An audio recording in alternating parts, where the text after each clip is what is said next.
श्री सद्गुरु महाराज की जय। उपस्थित सत्संग प्रेमी महानुभावों, माताओं एवं बहनों, रामचरितमानस के उत्तरकांड में एक कथा है। काकभुसुंडी जी पूर्व किसी जन्म में दाम्भिक और धनी शूद्र थे। उन्होंने एक पवित्र और सैव ब्राह्मण से शिव मंत्र लेकर उन्हें अपना गुरु बनाया था।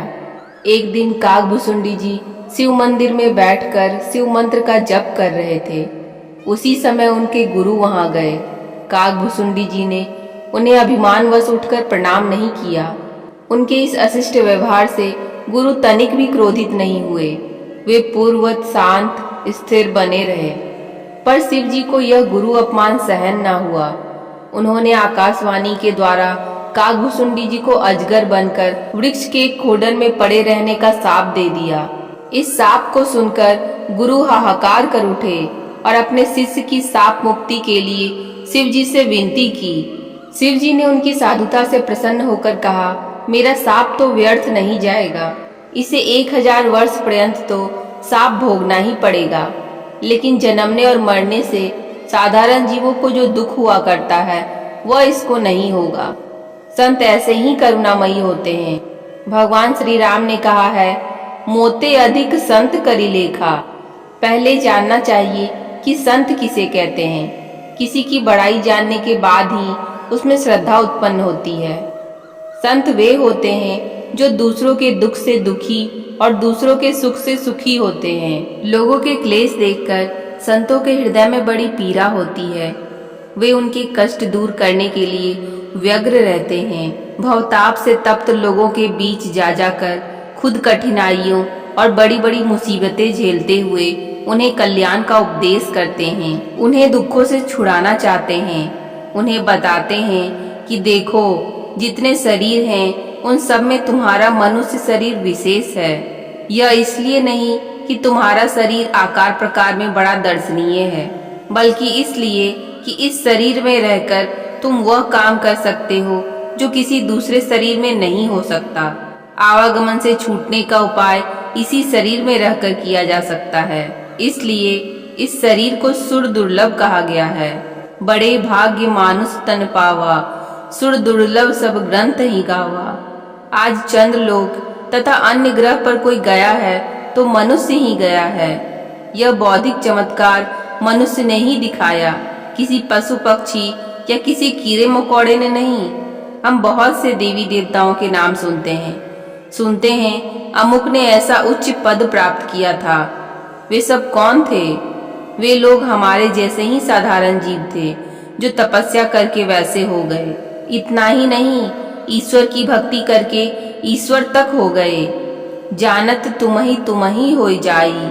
ऐसे अनमोल शरीर को पाकर अगर हम भी वही कर्म करें जो अन्य शरीरधारी करते हैं तो हमारे शरीर की विशेषता क्या रही? विषय सुख में लगकर जीवन खपाना उत्तम बात नहीं है। इंद्रिय सुख तो हर शरीर में मिलता है। मनुष्य शरीर पाकर भी इससे भी वही सुख लें तो इसकी श्रेष्ठता क्या है, इसकी महिमा क्या? संत कहते हैं कि समझो, इसकी सार्थकता किसमें है, अपना कर्तव्य कर्म क्या है, इस शरीर में आकर हमें क्या करना चाहिए, इन बातों पर विचार करना चाहिए। नहीं तो मन पछताइए अवसर बीते। कर्तव्य कर्म नहीं करने से पीछे पछताना पड़ेगा, रोना पड़ेगा। संत कहते हैं कि अधोगति में जाना न पड़े, पीछे सिर धुन कर पछताना न पड़े, इसके लिए निज काम करो।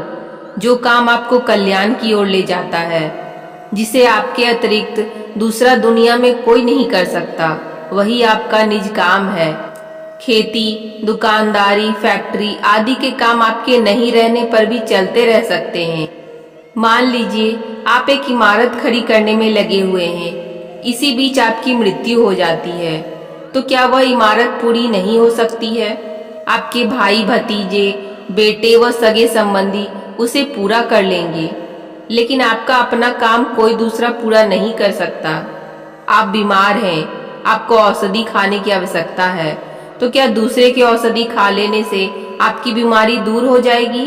स्वास्थ्य लाभ करना है तो दवा आपको ही खानी पड़ेगी, चिकित्सा आपको अपनी करवानी पड़ेगी। भूख मिटाने के लिए भोजन आपको करना पड़ेगा। दूसरे के खाने से कभी किसी की भूख मिटी है? आप अपने कर्तव्य कर्म के बारे में सोचिए।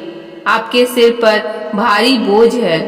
यह निश्चित रूप से मन में बिठा लीजिए कि आवागमन से आपको कोई दूसरा नहीं छुड़ा सकता। इसके लिए आपको खुद प्रयत्नशील होना पड़ेगा। संत कबीर साहब कहते हैं, आपन काज संवारू रे, अपने घट दिए ना बारू रे, नाम का तेल सुरत की बाती, ब्रह्म अगिन उद्गारू रे, जगमग ज्योत निहारू मंदिर में, तन मन धन सब बारू रे। प्रभु भक्ति करने के लिए अपने शरीर के अंदर दीपक जलाना होगा, अर्थात ब्रह्म ज्योति प्रज्वलित करनी होगी। मुक्ति को उपनिषद में भी अंतर ज्योति की खोज करने के लिए कहा गया है।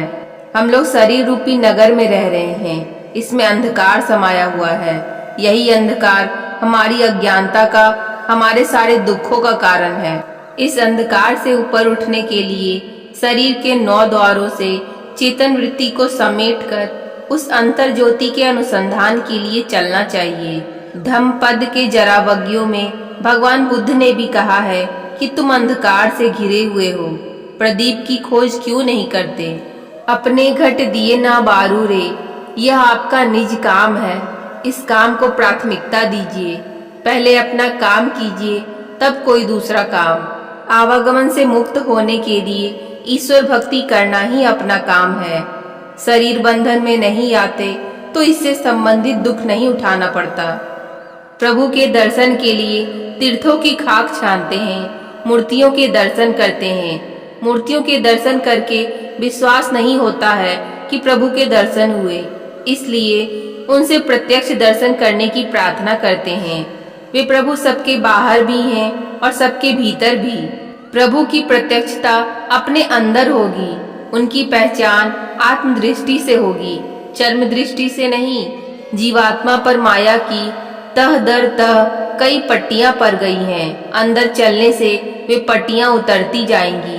सारी पट्टियों के उतर जाने पर आत्मदृष्टि प्राप्त होगी, जिससे प्रभु के दर्शन किए जा सकेंगे। किसी की आंखों पर कई पट्टियां बांधी हो तो वह एक एक करके उसे उतारेगा। धीरे धीरे उसके सामने का अंधकार पतला होता जाएगा। पूरी पट्टियों को उतार फेंकने पर अंधकार उसके सामने कुछ भी नहीं रहेगा। पूरे प्रकाश में ही वह किसी चीज को देख सकेगा। हमारे ऊपर अंधकार, प्रकाश और शब्द की त्रिविध पट्टियां हैं। इन्हें उतार देने पर ही प्रभु का साक्षात्कार होगा। साधना करके निःशब्द में ही अपने को प्रभु पर निवेदित कर सकेंगे। अपने अंदर चलने के लिए सीखना पड़ता है।